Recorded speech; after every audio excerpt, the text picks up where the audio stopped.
ಏನಿಲ್ಲ, ಅದು ನಿಮ್ಮ ಅಣ್ಣವರು ಮದ್ವೆ ಸಂಬಂಧ ನೋಡಕ್ ಕಳ್ಸಿದ್ರು. ಓ ಹೌದಾ, ಒಳಗ್ ಬನ್ನಿ. ಓ ಅಣ್ಣನೇ ಫೋನ್ ಮಾಡ್ತಿದ್ದಾನೆ. ಹೌದಾ, ಸರಿ ಮಾತಾಡಿ ಮಾತಾಡಿ. ಹಾ ಹಲೋ ಅಣ್ಣ. ಹಾ ಅದೇ ಅವ್ರು ಬಂದ್ರು. ಹೇ ಹೌದು, ನಿಮ್ ಪ್ರಾಪರ್ಟಿ ಎಷ್ಟಿದೆ?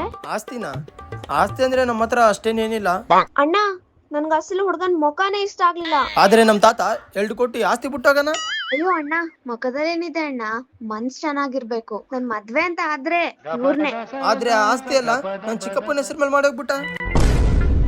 ಹಲೋ ಅಣ್ಣ, ಮನ್ಸೇನು? ಮನ್ಸ್ ನಾಯಿಗೂ ಇದೆ, ಹಂಗಂತ ಮದ್ವೆ ಆಗ್ಬೇಕಾ ನಾಯಿನ?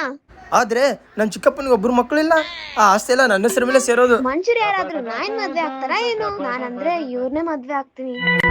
ಆದ್ರೆ ನನ್ ಚಿಕ್ಕಪ್ಪನಿಗೆ ಇಸ್ಪೆಟ್ಲ್ ಆಡೋದಂದ್ರೆ ಹುಚ್ಚು. ಫಸ್ಟ್ ಗೇಮ್ ಅಲ್ಲೇ ಎಲ್ಲ ಸೋತ್ಬಿಟ್ಟ. ನನ್ಗೆ ಯಾಕೋ ಈ ಸಂಬಂಧನೇ ಇಷ್ಟ ಆಗ್ತಾ ಇಲ್ಲ.